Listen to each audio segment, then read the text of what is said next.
Okay, so I'm going to start first with the extra practice that was the in class, that says in class for probability, and I think the other says more practice. I'm going to start with this one first, and then we'll take a break and we'll go into the second one. Okay.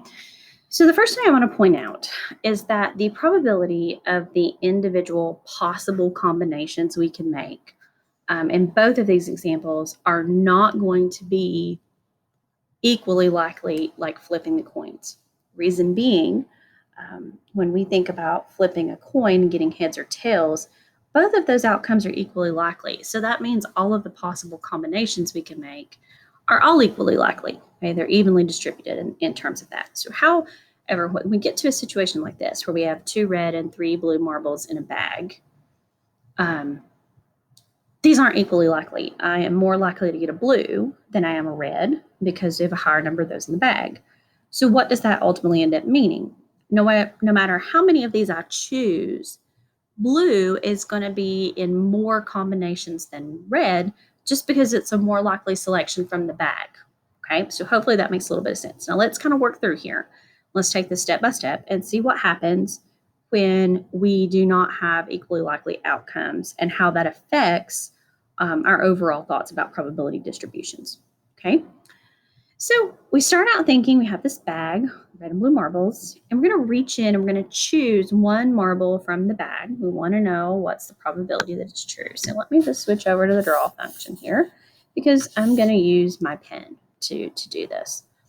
Okay, so if I have a bag, it contains 5 marbles total, 3 of them are blue.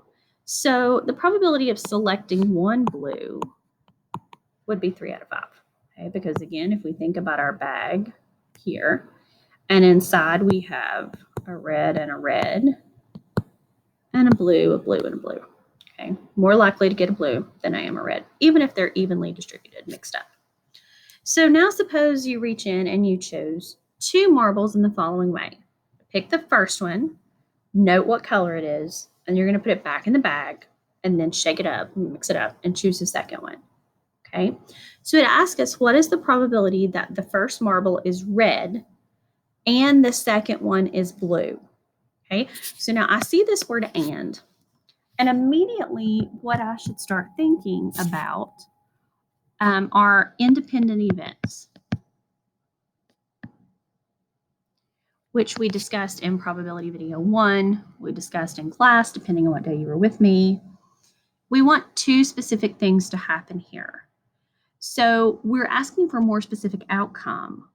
In that case, we're going to be reducing. It's going to be a lower probability than just getting a red, or a lower probability than just getting a blue. We need both of these to occur.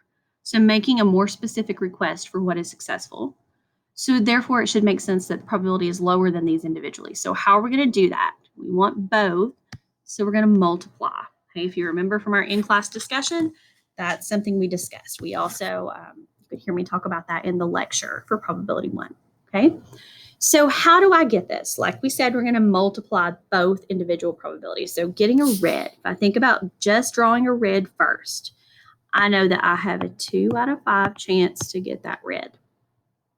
If I put it back in and I mix it up, I have a 3 out of 5 chance to get that blue.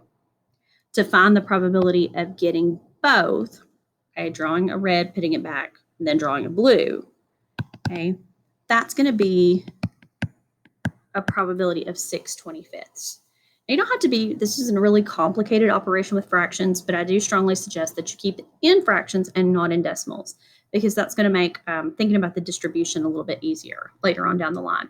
So how do you multiply fractions? Straight across. Okay, in terms of all of the operations of fractions, multiplication is probably the most simplistic. We go straight across. 2 times 3 is 6, 5 times 5 is 25. Okay, so then what is the probability that both marbles would be blue? We're going to pick 2. Okay, so getting the first one, again, the word both, and that implies independent. Getting the first blue would be 3/5. That's blue number 1. Getting the second blue would also be 3/5. This is also why it's important that we have to say that we used replacement. Because if we did not use replacement, we would not have independent events here. Taking out one blue and not putting it back would change then the probability of being able to get a second one.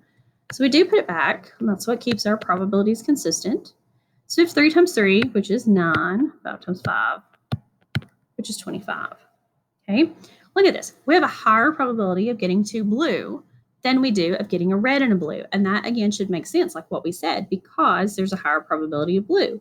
Anytime I reach into the bag, there's just a greater chance that I'm going to come out with a blue more so than a red. Okay, so keep on tracking. Assume we have decided to study the variable called x. It will represent the number of blue marbles when we select them in the way we described above. Okay, so every time we make a combination of 2 marbles, so we're going to draw 2 marbles. We're going to do it by drawing out the first one, noting its color, putting it back, shaking up the bag, and drawing out a second one and noting its color.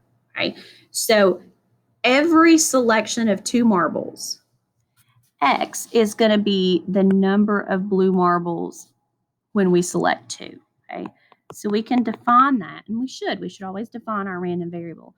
X equals number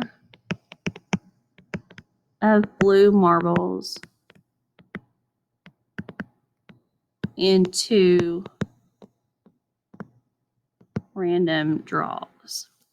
Okay, if you were just working on this for your own sakes, okay, number of blue marbles is clear enough of a description to this. Okay, so this again is my random variable. How many blues I get for every set of 2. What is the random process actually drawing the 2, okay, and using replacement. Okay, it asks us what are the possible values that we could have for x. Since I'm selecting 2 at a time, okay, I'm taking 2 marbles in each set that I tally, okay, so it's possible for none of them to be blue. It's possible to get 2 reds, in other words.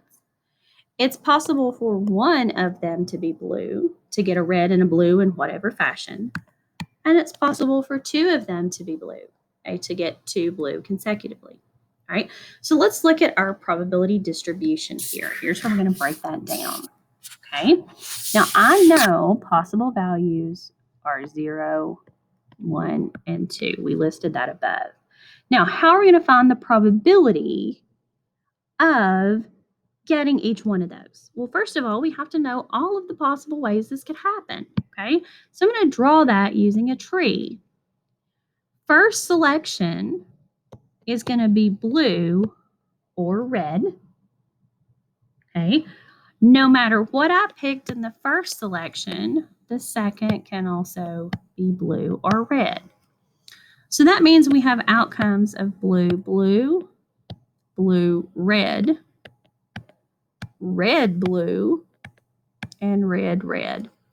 Now it's going to be your first instinct, okay, to say that 1/4 of these will be no blue, 2/4 will be 1, and 0/4 will be 2. Or I'm sorry, 1/4 will be 2. Don't do that, because remember, these are not equally likely. We have to think about each combination uniquely, okay? For example, I've already looked up here at the probability of getting 2 blue. I calculated that. So there's only one outcome that makes that happen, right? It's just this one. So this would be 3/5, the probability of getting 1, times 3/5, the probability of getting 2. So 9/5, or 9/25, I'm sorry, probability of getting 2 blue. Okay, so let's think about 1 now. We have 2 different probabilities, 2 different outcomes here that make that happen. Okay, so once we find the probability of this outcome and the probability of this one, we add them together because either of these will work to give me 1. But I have to mathematically calculate that first. Okay, in this particular outcome, I got a blue one first, and then I got a red one. So the probability of getting a blue was 3/5. Getting a red was 2/5. So this outcome right here had a 6/25 probability. Then let's come over and let's look at the second option where I have 1 blue. I got red first and then blue. The probability of getting the red was 2/5. The probability of getting the blue is 3/5. It's still 6/25. So when I add the probability of this way plus the probability of this way, should get 12/25 here. Okay. Now, last but not least, red. I haven't calculated that red up here, up above, like I did the 2 blue. Okay. If I think about red, I know the probability of getting the first one was 2/5, and the probability of getting the second one was 2/5. So if I multiply those, remember we want both events, we're looking at 4/25. Okay. Now, we could have known that because we did the calculation, and I strongly encourage you to always do that. But we also could have known it because it's the complement of what we have here. Remember that all of these probabilities have to add up to be 1, because we know if we choose to draw those 2 marbles, it's either going to include no blues, 1 blues, or 2 blue. No matter what, one of these things has to happen. Okay. So if I look, 12 plus 9, that's 21 out of the 25. So I know that this must be the other 4, or I could have gotten it through the calculation. Okay. So now, based on the distribution table that I've made here, what's the probability of x being less than or equal to 1? So let's read it in context. What's the probability of the number of blue marbles being less than or equal to 1? Okay. So in this case, if I'm thinking less than or equal to 1, what number of blues would fit that description? 0 and 1. Both of these probabilities would meet this description. So I'm considering getting 0 or 1 blue marble with success. So I've combined those outcomes there. So I have 16/25. I took the probability from 0. I added it to the probability of 1. So 16/25. Okay. Could you turn it into the decimal? Sure, you could. Okay. And once you got to this point, probably wouldn't hurt if you wanted to turn it into a decimal, if you're just, it's hard for you to visualize otherwise. It's about 64.64. Now, I do have a lot of people who ask, should I turn it into a percentage? No, not in this class. Okay. So what's the expected value of x? In other words, if I were to do this process like an infinite number of times, take 2 at a time and count how many blues, take 2 at a time and count how many blues. If I were to do that forever and ever and ever and ever, what do I expect to see? Okay.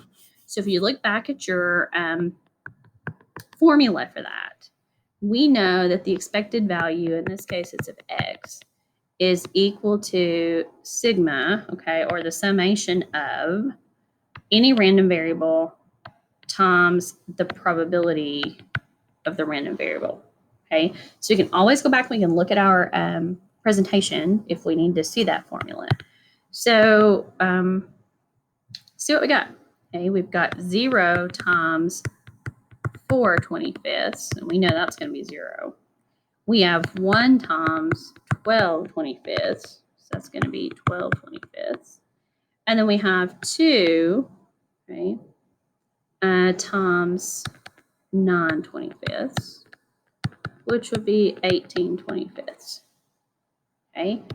When we add these all up, 12 plus 18 is 30/25, which is 1 and 5/25, or 1 and 1/5, or 1 plus 2, or 1.2, I'm sorry.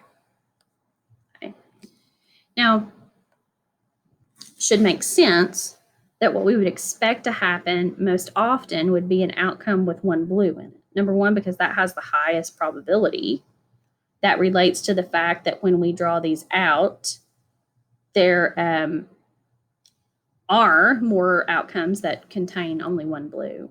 But the reason we see that kind of drift up a little bit is, again, that there are more blue than there are red. We're more likely to see blue occur than we are to pull out red. We don't have equally likely outcomes here. Okay, so about 1.2 is what we expect for this. So I'm going to go ahead and I'm going to stop that here, and I'm going to make a second video for the other one. So if you've had to make any edits on this first one, and you know that has meant that you've made some mistakes on the second one, I would go ahead and try to attempt to correct that on the other prompt and before I started the second video, and see if you are able to correct your own mistakes before you watch the answer key to that.